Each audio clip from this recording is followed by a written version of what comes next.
Hello friends, आज हम बात करेंगे साइलेंट हार्ट अटैक के बारे में।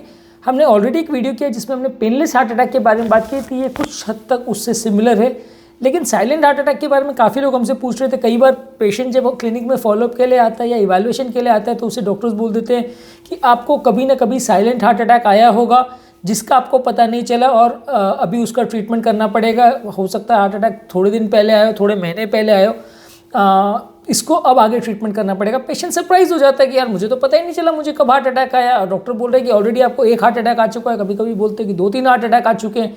पेशेंट बोलता है कि ऐसा कैसे हो गया कि हार्ट अटैक आ गया, नली बंद हो गया, मुझे पता ही नहीं चला। तो बेसिकली इसका कॉन्सेप्ट भी वही है कि साइलेंट हार्ट अटैक कई बार टेक्निकली इसको पेनलेस हार्ट अटैक से भी आप कंपेयर कर सकते हैं कि व्यक्ति को हार्ट अटैक ज़रूर आ चुका है लेकिन उसको पता ही नहीं चला कि उसको हार्ट अटैक आया, या उसको थोड़े बहुत माइनर सिम्टम्स हुए भी उसने इग्नोर कर दिया, जिसकी वजह से वो मिस आउट हो गया और जिसकी वजह से उसको हार्ट का स्ट्रक्चरल डैमेज हो गया। बाद में उससे ट्रीटमेंट किया, स्ट्रैटेजी, इमरजेंसी मैनेजमेंट की, ये सब की ज़रूरत पड़ रही है। तो आज उसको समझने की कोशिश करेंगे बेसिकली ये साइलेंट हार्ट अटैक क्या है और किस पेशेंट में ज़्यादा देखने को मिलता है, क्या इसके इम्प्लीकेशंस है, कैसे इसे डायग्नोज किया जाए और क्या हर पेशेंट में साइलेंट हार्ट अटैक को डायग्नोज करने के लिए एंजियोग्राफी करना ज़रूरी है, इससे बचा कैसे जाए। बेसिकली आज का टॉपिक साइलेंट हार्ट अटैक पे इससे पहले जानना समझना ही ज़रूरी है कि हार्ट अटैक क्या है। हार्ट अटैक बेसिकली तब होता है जब कोई हार्ट की नली जो एक पर्टिकुलर हार्ट के एरिया को सप्लाई कर रही है उसमें सडन क्लॉट बन जाए, सडन नली बंद हो जाए।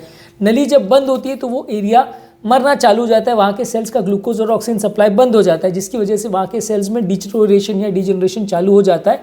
नली जब बंद होती है तो 30 मिनट में टिश्यू मरना चालू हो जाता है, 12 घंटे में डैमेज कंप्लीट हो जाता है। उसके बाद वो टिश्यू लगभग कम कम्प्लीटली लगभग डेड हो जाता है। अब प्रॉब्लम ये आती है कि ज़्यादातर पेशेंट में जिनको हार्ट अटैक होता है उनमें तो सिग्निफिकेंट छाती में दर्द, घबराहट, पसीना, इस तरह के सिम्टम्स होते हैं, जिसे देखकर पेशेंट हॉस्पिटल जाता है और उसमें ईसीजी करते हैं तो डायग्नोज होता है कि हार्ट अटैक है और उसके बाद आगे ट्रीटमेंट होता है। कभी कभार ये पेशेंट्स को पेन नहीं होता है, कई बार पेशेंट्स को पेन का सेंसेशन नहीं होता है। कई बार क्या होता है जो टिश्यू डेड होना चालू होता है उसमें लैक्टिक एसिड बनता है, नॉर्मली नर्व फाइबर्स को स्टिमुलेट करता है जिससे पेन होता है, जिससे ब्रेन को मैसेज जाता है कि भाई पेशेंट को हार्ट अटैक चालू हो गया, आपको इसमें ट्रीटमेंट की ज़रूरत है, आपको चेकआउट करने की ज़रूरत है कि छाती में पेन क्यों हो रहा है। पर कई बार जो पेन सेंसेशन कैरी करने वाले फाइबर्स है जो हार्ट से ब्रेन में मैसेज लेके जाते हैं कि व्यक्ति को हार्ट अटैक चालू हो गया है, वो फाइबर्स ही डैमेज हो जाते हैं, जिसकी वजह से ब्रेन तक मैसेज नहीं पहुंच पाता कि व्यक्ति को हार्ट अटैक चालू हो गया है। खासकर उम्र दराज पेशेंट में, डायबिटिक पेशेंट में, नर्व डिजीज़ वाले पेशेंट में ये कॉमन देखने को मिलता है। फीमेल पेशेंट्स में कई बार ये ज़्यादा देखने को मिलता है। कई बार हार्ट अटैक के एटिपिकल प्रेजेंटेशंस होते हैं कि पेशेंट को दर्द नहीं होता लेकिन घबराहट, पसीना, बेचैनी होती है, थोड़ा सा कमजोरी होती है, चक्कर आता है, बहुत अनईजी से लगता है, किसी किसी को सिर्फ पसीना आता है, किसी को सिर्फ बाएं हाथ में झुंझुनी होती है, किसी को लेफ्ट साइड में पेन के बदले राइट साइड में पेन होता है, पीठ में दर्द होता है। आदमी इसको इग्नोर कर देता है। किसी किसी को ऐसा भी होता है कि डायरिया, वॉमिटिंग जैसे सिम्टम्स होते हैं लेकिन दर्द नहीं होता। तो ये एटिपिकल प्रेजेंटेशंस की वजह से भी कई बार मिस आउट हो जाता है। पेशेंट रेट्रोस्पेक्टिवली अगर आप पूछोगे कि भाई आपको हार्ट अटैक कब आया था तो पेशेंट बोलेगा छाती का दर्द तो कभी हुआ ही नहीं, तो मैं कैसे बताऊं कि मुझे हार्ट अटैक हुआ। अब घबराहट, बेचैनी और एसिडिटी तो कई बार लोगों को लगती रहती है, अब लोग तो उसको एसिडिटी मान के ट्रीट करते हैं। ज़्यादातर व्यक्ति को, किसी को भी अगर छाती में जलन होती है तो सबसे पहले लोग यही मान के चलते हैं कि एसिडिटी का जलन है। लोग एंटासिड और इस तरह की मेडिसिन जो ओवर द काउंटर जो गैस को कम करने वाली मेडिसिन है वो ले लेते हैं और 1-2 घंटे में जब वो घबराहट, बेचैनी रिलीफ हो जाती है तो लोग मानते हैं कि ठीक है एसिडिटी गैस था, अपने आप ठीक हो गया, लोग चेकअप करवाते ही नहीं है। बाद में यही पेशेंट्स जब महीनों बाद, सालों बाद कभी ईसीजी करवाते, इको करवाते, तब पता चलता है कि उनको ऑलरेडी हार्ट अटैक आ चुका है। उसके बाद फिर उनका इवैल्यूएशन चालू होता है, तब पता चलता है कि एक नली ऑलरेडी बंद है। वो नली एंजियोग्राफी के दौरान ऐसा भी मिल सकता है कि बंद है, वो नली एंजियोग्राफी के दौरान खुली भी मिल सकती है कि जिसमें थोड़ी देर के लिए हार्ट अटैक आया था लेकिन बाद में नली खुल गई। तो ये सारे ही केसेस बाद में वो साइलेंट अटैक का ग्रुप बनते हैं, जिसमें या तो अटैक के टाइम कभी पेन हुआ ही नहीं, या पेन हुआ लेकिन पेशेंट ने उसको इग्नोर कर दिया, या सिर्फ जलन हुई, सिर्फ घबराहट, बेचैनी हुई, पेशेंट ने उसे इग्नोर कर दिया और बाद में पता चला कि उसको कि हार्ट अटैक हो गया है। तो साइलेंट हार्ट अटैक ऑलमोस्ट 10-15% लोगों में देखने को मिल सकता है। हार्ट अटैक के 10-15% लोगों की बात कर रहा हूँ, 10-15% ऑफ जनरल पॉपुलेशन की बात नहीं कर रहा हूँ। तो ऐसे पेशेंट्स में जब कभी भी आप इवैल्यूएशन करते हैं तो आपको पता चलता है कि वो हार्ट अटैक है। तो इससे बचने के लिए क्या करें? ज़्यादातर हम ये रिकमेंड करते हैं एटलीस्ट साल में एक बार ईसीजी ज़रूर करा लें। ताकि अगर आपको कोई ऑलरेडी इसी चेंजेस हो तो पता चल जाए। अगर आपको सिग्निफिकेंट रिस्क फैक्टर्स है जैसे बीपी, शुगर, कोलेस्ट्रॉल है, डायबिटीज़ है, कोई एडिक्शंस है, कोई फैमिली हिस्ट्री है, तो हर 2-3 साल में एक बार ट्रेडमिल टेस्ट करना चाहिए।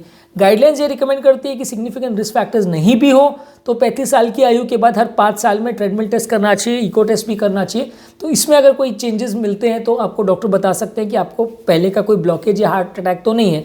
ऑब्वियसली अगर किसी भी ब्लॉकेज को हम ब्लॉकेज के लेवल पर ही डिटेक्ट कर लें तो हार्ट अटैक को हम प्रिवेंट कर सकते हैं। अगर हम ब्लॉकेज को मिस आउट कर देते हैं और वो ब्लॉकेज अपने लास्ट स्टेज पर पहुंच जाता है यानी नली को 100% बंद कर देता है तो वो हार्ट अटैक हो जाता है। और फिर उसके बाद पेशेंट को बाद में जब हार्ट अटैक डिटेक्ट होता है तो पेशेंट को सरप्राइज होता है कि भाई साइलेंट हार्ट अटैक आ चुका है। अब उसको बाद में सिर्फ रिपेयर वर्क करना पड़ता है या डैमेज कंट्रोल करना पड़ता है, अपनी कंडीशन को सुधारने का प्रयास करना पड़ता है। लेकिन ऑलरेडी जो अटैक में डैमेज हो गया वो तो आप इम्प्रूव नहीं कर सकते। दवा गोली से आप खाली थोड़ा सुधार करने की कोशिश कर सकते हैं, थोड़ा पंप सुधार सकते हैं, और अगर नली में कोई ब्लॉकेज है तो स्टेंट डाल के उसे खोला जा सकता है। दूसरी कोई नली में ब्लॉकेज है तो उसे स्टेंट करके बचाया जा सकता है हार्ट अटैक। पर ऑब्वियसली अगर जो हार्ट अटैक ऑलरेडी आ गया उसके डैमेज को तो आप रिकवर नहीं कर सकते। तो बचने के लिए यही है कि हर साल 2 साल में अपने पैरामीटर्स चेक करें, ब्लड शुगर और कोलेस्ट्रॉल और ये सारे पैरामीटर्स को हर साल 2 साल में एटलीस्ट एक बार करें। आइडियली रिकमेंडेड है कि शुगर तो एटलीस्ट साल में 1 से 2 बार चेक होना चाहिए, कोलेस्ट्रॉल भी साल में 1 से 2 बार होना चाहिए। इको ट्रेडमिल टेस्ट अगर रिस्क फैक्टर्स हो तो 2 से 3 साल बाद, रिस्क फैक्टर्स नहीं हो तो हर 5 साल में एक बार। और इसके अलावा अगर इसमें कुछ पॉजिटिव आता है या कोई सिग्निफिकेंट ईसीजी इको ट्रेडमिल में चेंजेस आते हैं तो फिर आपको एंजियोग्राफी करना पड़ेगा। एंजियोग्राफी में अगर कोई ब्लॉकेज आता है तो उसे ट्रीटमेंट करिए। अगर 70-80% से ज़्यादा ब्लॉकेज हो तो ट्रीटमेंट करिए, उससे कम ब्लॉकेज है तो उसको दवा पर चला सकते हैं। इसके अलावा अगर किसी पेशेंट को कोई रिस्क फैक्टर्स है तो आपको रिस्क फैक्टर्स को कंट्रोल करना पड़ेगा, जैसे BP, cholesterol, sugar, thyroid, family history, ये सारी चीज़ों को आपको मैनेज करना पड़ेगा। अग्रेसिव लाइफस्टाइल मॉडिफिकेशंस करने पड़ेंगे तो इससे आपका रिस्क कम हो जाएगा हार्ट अटैक्स आने का। ऑब्वियसली आप हर साल 2 साल में एंजियोग्राफी तो करके नहीं देख सकते कि कोई हार्ट अटैक आया कि नहीं, कोई ब्लॉकेज आया कि नहीं।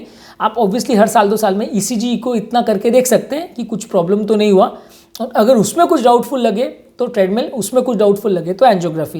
एंजियोग्राफी एक इन्वेजिव टेस्ट है जिसमें बार बार करने से नसों को डैमेज होता है, तो इसलिए आप बार बार इसको करके नहीं देख सकते कि हर 2 साल में अपन ने एंजियो चेक करके देखा कि चलो कोई ब्लॉकेज तो नहीं है।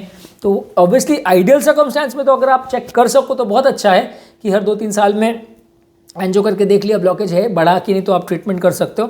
पर वो इन्वेजिव है, पैसा और टाइम कंज्यूमिंग है, फ़ायदा उतना ज़्यादा नहीं होता, इसलिए इन्वेजिव एंजियोग्राफी रिकमेंड नहीं करते। जिन लोग को ऑलरेडी कोई ब्लॉकेज है कि मान लीजिए 60-70% ब्लॉकेज है, वो बढ़ रहा है कि नहीं, दवा का रिस्पॉन्स हो रहा है कि नहीं, दवा से कोई प्रॉब्लम तो नहीं हो रही, नए ब्लॉकेजेस तो नहीं आ रहे, वो हर 2-4 साल में सीटी एंजियो करके देख सकते हैं।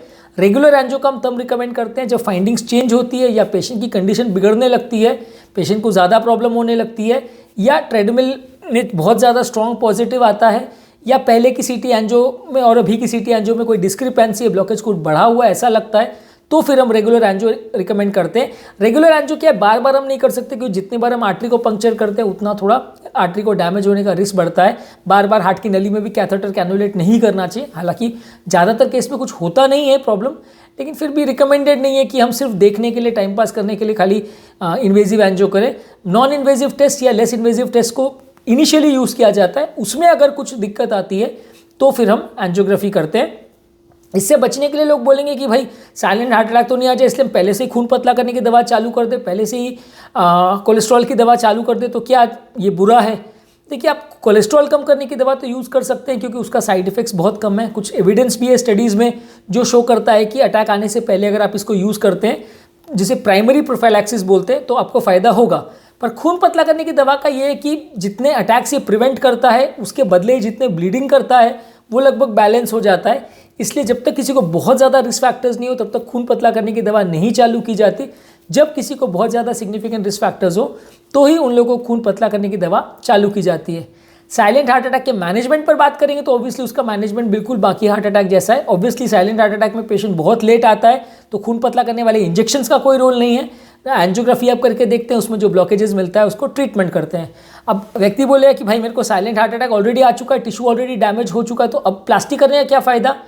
प्लास्टिक उसमें करने में जिस नली में अटैक आया है उसकी आप वाइबिलिटी असेसमेंट करते हैं कि वो नली जो एरिया सप्लाई कर रही है वहाँ पे टिश्यू जिंदा है कि नहीं। अगर टिश्यू जिंदा है तो प्लास्टिक करने का फ़ायदा होगा। वाइबिलिटी को असेस करने के लिए आप MRI को यूज़ करते हैं। ECG को में थोड़ा सा आइडिया मिलता है। बाकी MRI सबसे बेस्ट टूल है जज करने के लिए, कार्डियक MRI।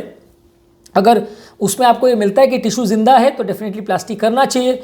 अगर टिश्यू जिंदा नहीं है तो फिर उसमें आपको दवा गोली पर मैनेज करना पड़ेगा और बाकी नलियों को आप प्लास्टी कर सकते हैं। वैसे केस में भी कभी कभी प्लास्टिक करने से फ़ायदा हो सकता है, जिसे कि ओपन आर्टरी हाइपोथेसिस बोलते हैं। वैसे में ये होता है कि आप नली को खोल देते हैं ताकि एटलीस्ट वो एरिया जो थोड़ा बहुत भी अगर जिंदा है वो कुछ कॉन्ट्रैक्शन उसमें इंप्रूवमेंट हो सकता है, हार्ट का हीलिंग में इंप्रूवमेंट हो सकता है और वो दूसरी नली के कोलैटरल्स पर डिपेंडेंट ना रहे। इसके लिए आप कभी कभी अगर थोड़ा बहुत भी वाइबिलिटी है तो उसमें कई बार कर देते हो। बिल्कुल नॉन वाइबल हो चुका है, बिल्कुल डेड हो चुका है तो डेफिनेटली उसमें प्लास्टिक रिकमेंडेड नहीं है। अगर थोड़ा बहुत भी 20-30% भी वाइबिलिटी है तो आप प्लास्टिक का ट्रायल दे सकते हो, खासकर अगर सिंपल प्लास्टिक है तो। कॉम्प्लिकेटेड प्लास्टिक है, टफ प्लास्टिक है, रिस्की प्लास्टिक है तो वैसे केस में नहीं करना चाहिए। वैसे केस में वाइबिलिटी हो तो ही करना चाहिए, नहीं तो नहीं करना चाहिए। सिंपल प्लास्टिक है, मेन नली है तो आप फिर भी ट्रायल दे सकते हो। पर क्या ये कोई डिक्टम नहीं है, केस टू केस आपका एनालिसिस वेरी कर सकता है।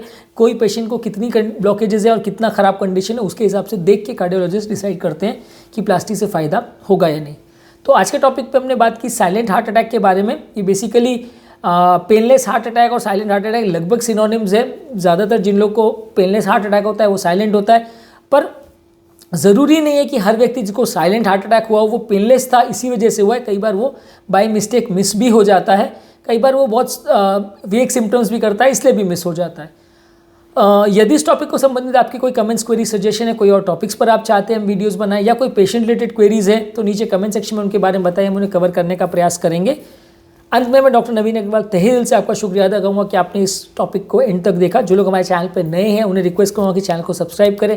ऐसा करने से चैनल को कंटिन्यू करने के लिए हमें इंस्पिरेशन और मोटिवेशन मिलती है और जब भी हम कोई नया कंटेंट अपलोड करते हैं तो आपको उसका नोटिफिकेशन मिल जाता है। यदि आपकी कोई पेशेंट रिलेटेड क्वेरीज है तो भी आप हमें उसके बारे में बता सकते हैं। यदि आपको कोई स्पेसिफिक डिजीज़ के बारे में जानना समझना है, कोई आपको पर्टिकुलर बीमारी है उसके बारे में आप टॉपिक ढूंढना चाह रहे हैं हमारे चैनल पर, तो हमारे चैनल पर बहुत सारे प्लेलिस्ट बने हुए हैं। BP, sugar, cholesterol, heart attack, heart failure, अरिथमियाज, palpitation, diet, heart exercise, ये सारे प्लेलिस्ट पे आप स्पेसिफिकली जाके उससे रिलेटेड वीडियोस को देख सकते हैं। तो आपको रेलेवेंट टॉपिक जो आपको मतलब का है, आपको इंपॉर्टेंट लगेगा, वैसा कंटेंट आपको मिल जाएगा। आपको सारे वीडियोस को ढूंढने की ज़रूरत नहीं पड़ेगी। यदि जो लोग पूरे डिटेल वीडियोस नहीं देखना चाहते, सिर्फ एक टॉपिक का ब्रीफ समरी या जिस्ट देखना चाहते हैं, उनके लिए रेगुलर बेस पे हम यूट्यूब शॉर्ट्स अपलोड कर रहे हैं जिसमें हर टॉपिक का 1 मिनट में ब्रीफ समरी हम आपको देते हैं। आप उसे देख के उसका भी फ़ायदा ले सकते हैं। ये सारे शॉर्ट्स को भी हमने अपने प्लेलिस्ट के साथ अटैच कर दिया है तो प्लेलिस्ट में आपको ये शॉर्ट्स भी मिल जाएंगे।